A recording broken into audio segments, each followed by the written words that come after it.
sobat muda Kristen di mana saja berada. Salam jumpa dalam program Sapa Kaum Muda Klasis Timur Tengah Utara. Dan hari ini saya bersama dengan seorang tamu spesial saya. Dia adalah bintang mantolas sarjana teologi. Salam. Salam, Bapak Pendeta. Biasa dipanggil Ega ya? Iya, biasa orang-orang yang kenal saya panggil saya Ega. Oke, baik Ega. Hari ini juga ada double spesial. Oh iya. Karena hari ini kita juga merayakan ulang tahun Kota Kefamenanu atau ulang tahun Kabupaten Timur Tengah Utara yang ke-99, dan kita akan berdoa sama-sama. Iya, Bapak. Kita mengucap syukur, setelah itu baru kita masuk dalam obrolan santai saat ini. Ya. Karena itu saya ajak kita, mari kita satu hati dalam doa. Kita berdoa. Terima kasih Bapak untuk waktu yang Bapak berikan. Kami berjumpa dengan sukacita. Ada segala sesuatu yang baik yang akan kami bicarakan hari ini berdasarkan kebenaran firman Tuhan. Karena itu kami minta Tuhan menopang baik kami yang akan bercakap di sini maupun juga kekasih-kekasih Tuhan yang akan mendengarkan percakapan ini. Kami juga bersyukur untuk kota di mana Tuhan panggil dan utus kami untuk hidup, tinggal dan melayani, Kota Kefamenanu yang juga hari ini berusia ke-99 tahun. Kami syukuri dan berdoa Tuhan memelihara kota kami dengan kasih Tuhan yang besar. Di dalam nama Tuhan Yesus kami berdoa. Amin. Oke, baik. Ega, kita mau bicara nih sama-sama. Kita mau dengar juga hal-hal dari Ega yang mungkin bisa menolong teman-teman muda di luar sana tentang tema atau temanya saya mau jadi pendeta. Iya. Gitu. Jadi kita bicara tentang pendeta. Ega lahir di mana? Saya lahir di Kefa, Bapak. Lahir besar di Kefa. Oh, lahir besar di Kefa. Iya. Kan hari ini hari ulang tahun Kota Kefamenanu. Sebagai seorang pemudi di Kefamenanu, apa sih kebanggaannya? Bangga, Bapak. Belum bisa dijelaskan secara spesifik, tetapi saya pribadi saya bangga jadi anak pemudi TTU, dan di dalam TTU ini saya belajar banyak hal. Ya. Terus TTU juga sekarang kita lihat makin berkembang, kotanya juga makin ramai, perekonomiannya juga baik. Dan satu hal juga, bagaimana dengan toleransi di sini yang Kakak Ega lihat? Toleransi di sini bisa kita lihat bersama, dan itu cukup baik menurut saya, karena mungkin saja di luar sana toleransi tidak sehebat, saya bilang hebat di TTU, karena kita di sini bisa saling menerima satu dengan yang lain, bisa saling menghargai satu dengan yang lain. Oke, karena ini momennya spesial bertepatan dengan ulang tahun Biin Mafo ya, biasa kita sebut. Iya. Atau juga kita biasa sebut kota ini namanya Kota Sari. Kota Sari. Ya, nah apa mungkin ada harapan dari Ega bisa disampaikan untuk orang-orang muda yang tinggal di Kefamenanu? Oke, baik. Kalau dari saya, harapan untuk Biin Mafo, harapan untuk Kota Sari, sehat, aman, rindang, dan indah. Wow. Kepanjangan Kota Sari.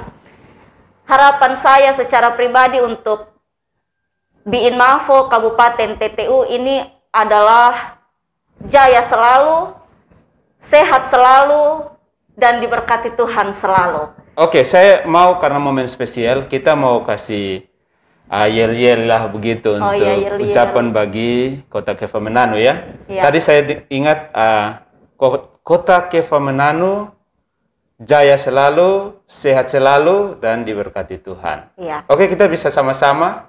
Bisa, 1, 2, 3. Kota Kefah Mananu jaya selalu, sehat selalu, diberkati Tuhan selalu. Oke, baik. Ini kita masuk di percakapan yang lebih spesifik. Iya, Bapak. Kita mau bicara saya mau jadi pendeta, ya kan? Nah, aktivitas Ega sekarang apa? Saya sekarang pelayanan sebagai calon vikaris di Jemaat Gemit Sion Sasi. Oh, calon Kilo vikaris. 7, iya. Jadi sebelum jadi pendeta nanti ada tahapan namanya vikaris. Iya. Oh, itu seperti apa? Mungkin gambaran sedikit. Calon vikaris mungkin tidak terikat dengan yang lebih luas, tapi saya terikat dengan pelayanan di gereja secara khusus Jemaat Gemit Sion Sasi, dan selama pelayanan ini saya punya mentor, Ibu Pendeta selalu melibatkan saya dalam segala hal untuk bisa menambah pengalaman pelayanan supaya ketika nanti turun vikaris saya tidak bisa dibilang kaku, tidak dibilang jadi kaku. ada waktu tidak full time, Iya. tapi dilibatkan untuk mempersiapkan diri ya untuk Iya. jadi pendeta. Oke, kenapa sih mau jadi pendeta? Saya mau jadi pendeta. Sebenarnya ini pertanyaan yang paling sering dijumpai karena masih muda, pasti banyak yang tanya, ini nona muda kenapa dia mau jadi pendeta ini. Kenapa saya mau jadi pendeta? Kalau dulu cita-cita mau jadi apa, saya bilang mau jadi pendeta. Terus orang tua tanya, kenapa mau jadi pendeta? Saya jawab, karena pendeta bisa mempersatukan orang dalam pemberkatan nikah. Oh, Dulu gitu. saya sering ikut pemberkatan nikah, sering diminta untuk anak kecil yang pegang seloyor itu Bapak. Oh iya. Sering diminta jadi itu, jadi saya lihat ini pendeta, kayaknya ini Bapak yang pakai toga nih, dia terlalu hebat, dia bisa mempersatukan orang. Jadi saya bercita-cita untuk jadi pendeta karena bisa mempersatukan orang. Oh, jadi sebenarnya ada memori masa kecil Iya. tersimpan waktu mengikuti acara-acara itu, dan ternyata itu jadi satu cita-cita begitu. Iya. Tapi kan kalau masih kecil sudah bicara cita-cita itu kan bagaimana ya? Memangnya anak kecil sudah punya cita-cita? Iya, Ya. Bapak. Nah, oke, mungkin punya, tapi bagaimana mempertahankan cita-cita itu sampai akhirnya sekarang ada di tahapan yang kesekian, satu langkah lagi kalau saya mau bilang sudah ada di cita-cita itu. Nah, itu tergantung ke Oh, anak-anak tergantung ya, masing-masing. masing-masing. Dan juga kepada Tuhan, Bapak. Oh, begitu. Iya. Maksudnya seperti apa? Mungkin lebih Karena dijelaskan. saya masuk dalam kategori anak-anak rajin sekolah minggu, Bapak. Oh, rajin sekolah minggu. Iya. Jadi, oh iya, itu penting bahwa orang rajin sekolah minggu anak-anak Iya. itu juga berdampak besar ya untuk cita-cita seseorang. Iya. Teristimewa kalau dia mau jadi pendeta. Iya. Ya, itu lebih apa? Lebih klop lah begitu Iya. kalau ada di sekolah minggu. Bayangan tentang pendeta itu muncul dan akhirnya itu jadi sebuah cita-cita. Iya. Saya seperti itu. Ya, dan sampai sisa satu langkah lagi sudah ada di situ. Jadi ada karisma pendeta yang terlihat, jadi memori masa kecil, kemudian juga karena hubungan dengan Tuhan, ya dalam hal ini lewat sekolah minggu, Iya. dan itu semua terangkum jadi satu langkah yang membawa Ega sampai pada mau jadi pendeta Menjadi itu. pendeta. Oke, biasanya kan ada juga orang bilang jadi pendeta itu karena dinasarkan oleh orang tua. Iya. Jadi itu sudah satu doa secara khusus oleh orang tua yang kemudian nanti anak-anak yang dinasarkan itu diharapkan kelak menjadi pendeta. Ega tidak seperti itu? Ya, bisa dibilang seperti itu, Bapak. Karena saya punya orang tua, berdoa dan berharap kalau bisa salah satu anak ada yang jadi pelayan Tuhan, ada yang jadi pendeta. Tidak dipaksakan siapa anak itu, tetapi ketika ditanya, Bapak dan Mama tanya, besar mau jadi apa? Saya spontan jawab, mau jadi pendeta. Jadi Bapak dan Mama selalu bawa itu dalam doa. Saya juga sudah ada satu anak yang jawab kan? Iya. Akhirnya itu kemudian jadi nasar itu, jadi Iya. doa itu secara khusus. Jadi seolah-olah saya menjawab doa mereka dengan cita-cita saya untuk jadi pendeta. Iya. Jadi pendeta itu kan dia full time. Iya. Iya. Nah, apakah Ega tidak takut? Kan full time, tapi full time-nya di kampung dulu. Yang tidak ada listrik, jalannya susah, kemudian bertemu dengan orang-orang baru, mungkin kebiasaan-kebiasaan baru nanti. Itu bagaimana? Kalau saya sudah memutuskan untuk jadi pendeta, Bapak, berarti saya secara pribadi harus siap menanggung konsekuensi yang ada nantinya. Ketika ditempatkan di mana saja, dihadapkan dengan berbagai karakter dan orang-orang seperti apa, saya harus siap. Dan kalau takut, berbicara soal takut, mungkin iya, Bapak, karena saya masih berpikir. Mungkin karena masih berpikir, jadi saya takut. Tapi kalau misalnya sudah diperhadapkan dengan itu, saya yakin saya bisa. Oke, kalau bicara soal kampung-kampung yang mengerikan, kayaknya sudah tidak terlalu ada lagi ya. Iya. Tapi yang saya maksudkan di sini juga, mungkin ini kan bagi Ega jadi pendeta ini memang hanya cita-cita, ataukah memang ini panggilan? Ya, artinya cita-cita itu kan, ya kalau jadi ya oke. Tapi kalau dipahami bahwa ini panggilan, berarti semacam ada sesuatu yang harus didapatkan, harus sampai jadi seperti itu. Karena kalau tidak jadi, mungkin ada bla bla bla bla dan lain-lain kan? Panggilan. Kalau berbicara soal panggilan, saya sebenarnya belum berani, Bapak bilang kalau saya dipanggil untuk menjadi pelayan Tuhan, karena secara pribadi mungkin masih cafik dan masih berproses. Jadi belum berani bilang kalau saya pun cita-cita jadi pendeta itu sebagai panggilan, tetapi saya tetap menyerahkan diri kepada Tuhan agar biarlah Tuhan yang membentuk saya menjadi pribadi yang siap untuk melayani Tuhan secara khusus di jemaat Tuhan. Oh, jadi kalau yang namanya panggilan itu dia lebih spesifik bahwa ada satu semacam hubungan khusus Ega dengan Tuhan yang dipercaya sebagai pemanggil. Iya. Karena itu Ega selalu juga berupaya untuk menyerahkan.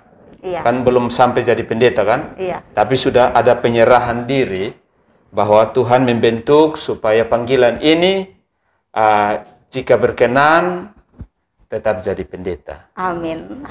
Oke. Baik, jadi pendeta itu kan jadi pemimpin. Ya, nah masih ada di beberapa jemaat yang saya dengar itu masih ada banyak jemaat yang belum secara sepenuh hati menerima kalau seorang pemimpin itu seorang perempuan. Nah, Ega kan nanti jadi pendeta perempuan, jadi pemimpin perempuan di situ. Nah, tidak takutkah repotnya begitu? Karena begini, kita tanya, kenapa kalau pendeta perempuan tidak mau? Mereka bilang, ya kan repot. Apalagi kalau masih bujang ya kayak Eka. Iya. Ini nanti kalau datang, siapa yang mau jemput, siapa yang mau antar. Nanti kalau antar lagi, orang masih bujang, begini-begini kan. Nah itu bagaimana? Itu ada di kepala tidak? Atau ya ini panggilan jadi jalan saja begitu? Aduh, ini agak repot juga Bapak, karena saya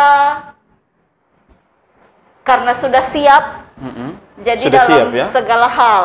Maksudnya siap dalam artian meskipun sampai tahap ini saya bilang saya siap karena saya sudah berani berpikir ke depan seperti apa. Terus kalau ya memang saya senang karena ada sharing-sharing seperti ini. Saya juga bisa dapat gambaran nanti diperhadapkan dengan jemaat yang mungkin belum siap menerima pendeta perempuan. Artinya saya pribadi juga bisa mempersiapkan diri. Tetapi dalam hal ini saya akan berusaha semampu saya agar semampunya tidak merepotkan secara pribadi, tidak merepotkan jemaat. Kalau misalnya harus antar jemput, ya secara pribadi saya sudah bisa bawa motor. Oke, saya kan berpikir, saya pikir kalau jadi pendeta itu ya cukup siap Alkitab, siap bagaimana nanti berkhotbah. Padahal di sisi lain kesiapan yang tadi Ega maksudkan adalah juga bagaimana tentang hal-hal yang kecil ini yang tadi saya sebutkan sudah bisa dipersiapkan dengan baik, ya. Iya. Sehingga nanti kalau sampai di jemaat, ya kita bukan dilayani, tapi kita yang melayani justru. Iya. Karena itu panggilan, ya, seperti itu. Nah, apakah semua orang yang kuliah teologi seperti Ega pasti jadi pendeta? Belum tentu, Bapak. Oh, belum tentu. Iya, karena banyak teman-teman saya dengan perpanjang nama sarjana teologi, tetapi pada akhirnya mereka memilih untuk jadi guru agama. Oh, bekerja di tempat lain. Iya, jadi pegawai bank.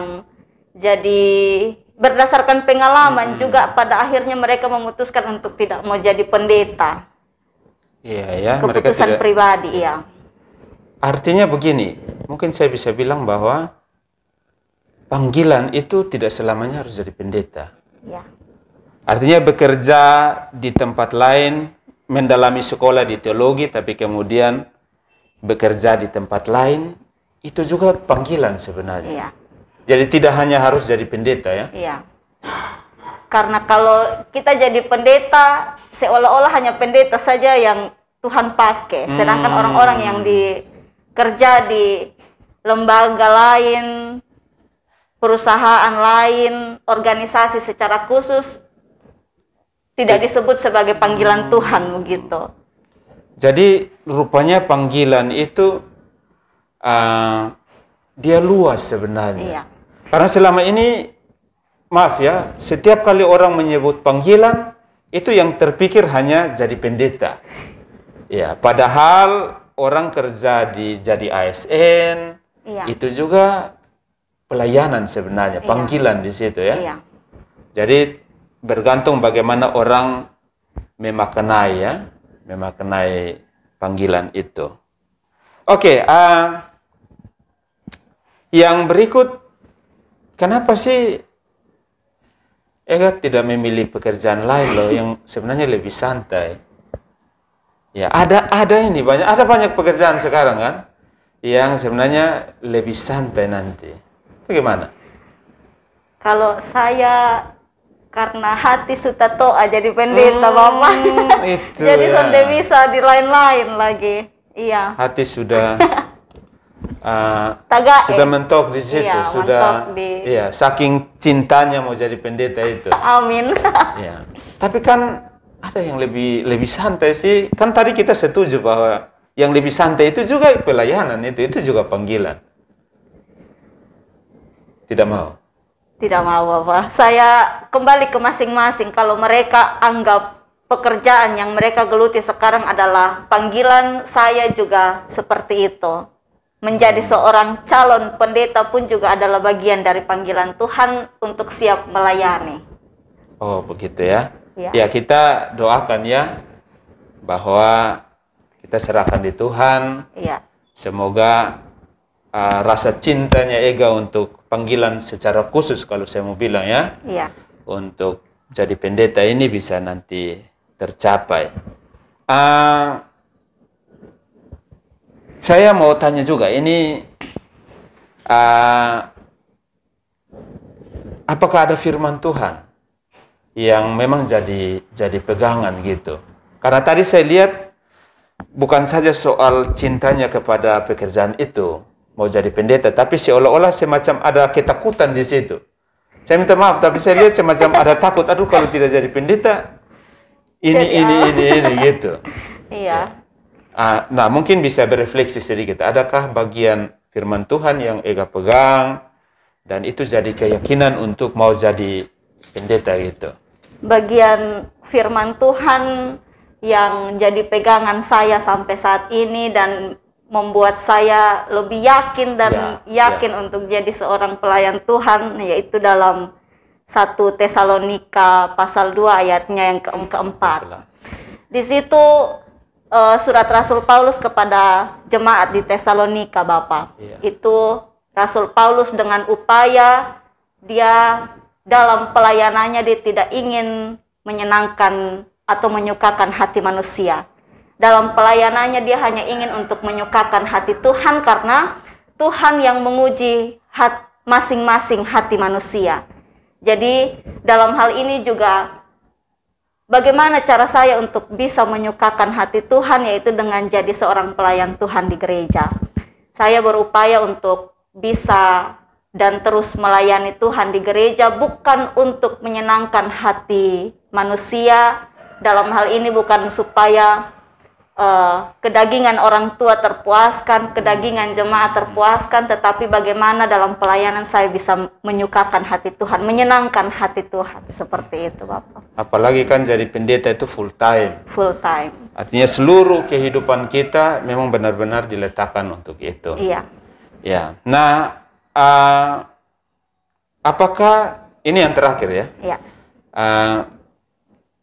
Orang tua setelah mendengar bahwa Ega mau jadi pendeta, kemudian mereka bawa itu sebagai sebuah nasar, supaya nanti Ega jadi pendeta. Nah, menurut Ega, apakah setiap orang secara khusus kalau mau jadi pendeta, itu peran orang tua sangat-sangat penting di situ? Ataukah bagaimana? Sangat penting, Bapak. Karena dalam melakukan atau dalam mencapai tujuan pada akhirnya saya jadi pendeta, memang harus membutuhkan dukungan dari orang tua, dukungan dari saudara-saudara, dukungan dari orang-orang terdekat, tapi memang dukungan dari orang tua dalam hal apa saja, dari motivasi, material, dan lain-lain, itu sangat dibutuhkan. Jadi dalam hal ini juga saya tidak hanya berupaya untuk menyukakan hati Tuhan, tetapi juga membanggakan orang tua, seperti itu, Bapak. Sebab doa-doa mereka bagi Ega itu sesuatu yang memampukan. Kan biasa kalau mau jadi pendeta, pelayanan sudah full nanti, kemudian ada persoalan-persoalan di sana yang harus kita selesaikan. Nah, kita kan mengisi semua, kita memberi. Dan ternyata kita juga butuh ada yang masuk dalam diri kita. Dan itu orang tua bagi Ega adalah bagian yang penting untuk mensupport di saat-saat seperti itu. Oke, baik, terima kasih untuk obrolan kita ini. Ada banyak orang di luar sana, Ega, anak-anak muda yang mungkin saat ini sedang SMA gitu. Mereka ada di persimpangan. Tadi kami dengar mau jadi pendeta itu, wah, keren. Ya, orang lihat saja sudah ada karisma. Seperti Ega waktu lihat Bapak pendeta dulu, langsung, wah, ada karisma di situ dan mau, pokoknya saya mau. Ya, nanti saya berkat orang gitu. Ataukah, tidak jadi pendeta pun itu pelayanan loh, itu panggilan. Gitu. Nah, mereka yang ada di persimpangan ini, bagaimana Ega mau sampaikan sesuatu untuk mereka? Karena apa yang Ega sampaikan ini saya percaya juga akan mempengaruhi langkah mereka. Amin. Akan mempengaruhi langkah mereka. Coba. Baik, kawan-kawan yang saat ini ada di persimpangan, kalau misalnya punya cita-cita mau jadi pendeta, atau mau jadi apa saja, jalani saja. Karena Tuhan yang akan membentuk kita masing-masing. Membentuk dalam hal apa? Membentuk dalam karakter kita untuk bisa menjadi pribadi yang takut akan Tuhan. Kalau saya pribadi, setelah belajar teologi, masuk dalam dunia pelayanan, ternyata takut akan Tuhan itu tidak gampang. Tetapi karena memberi diri untuk Tuhan yang membentuk pribadi kita untuk menjadi lebih baik. Supaya kita bisa secara pribadi, kita bisa berkomitmen, konsisten dalam apa yang sudah kita tentukan pada diri kita masing-masing. Jangan takut jadi pendeta, jangan ragu untuk memutuskan cita-cita untuk jadi pendeta, bahkan jangan berpikir bahwa jadi pendeta itu susah. Jadi pendeta itu sangat menyenangkan. Tidak hanya menyenangkan kita, tidak hanya menyenangkan sesama, tetapi juga menyenangkan hati Tuhan. Jadi artinya harus bersedia ambil keputusan, harus Iya, ya. Di harus bersedia. usia teman-teman seperti itu memang sudah harus ambil keputusan. Iya, Entah nanti mau jadi pendeta atau kamu bekerja di tempat lain, tapi yang terpenting adalah menyerahkan diri. iya, Sehingga nanti pekerjaan yang nanti dicita-citakan itu kemudian akan menjadi sesuatu yang seperti persembahan yang menyenangkan Tuhan. iya, Dan kalau Tuhan itu sudah disenangkan, ya otomatis juga orang di sekitar kita, siapapun itu, juga mendapatkan berkat-berkat itu. iya. Itu menjadi pesan dari Ega ya, Iya. buat teman-teman kita yang ada di rumah. Oke, baik, terima kasih. Yang paling terakhir, ini kan mau berkat orang. Oh iya, Ya, kerinduan dari kecil itu. Nah, Iya. sampai hari ini sudah diberkati kan belum? Sudah diberkati jadi suami istri kah belum? aduh, itu masih dari bawah ini. Oh, masih bujang. Masih dalam pergumulan, Bapak. Tapi sudah bisa bawa motor kan? Iya, Minimal sudah ada yang dipersiapkan untuk bisa mandiri Iya. dan juga memang bertujuan untuk melayani orang, bukan dilayani di sana ya. iya, siap. Oke, terima kasih. Kami tetap berdoa semoga apa yang jadi kerinduan hati dari Ega, yang juga menjadi cita-cita, juga jadi panggilan ini bisa tercapai atas kemurahan Tuhan begitu. Amin, Bapak. Ya, oke, teman-teman semua, ini sharing kami. Semoga berdampak baik bagi teman-teman yang mau ambil keputusan hari ini, bahwa apapun yang kamu kerjakan hari ini, itu adalah persembahan kepada Tuhan. Karena itu jangan sia-siakan kesempatan yang Tuhan izinkan lewat pekerjaan apapun. Di situ nama Tuhan bisa dipermuliakan lewat yang kita kerjakan. Tuhan memberkati, sampai ketemu lagi di episode-episode berikut. Shalom. Salam.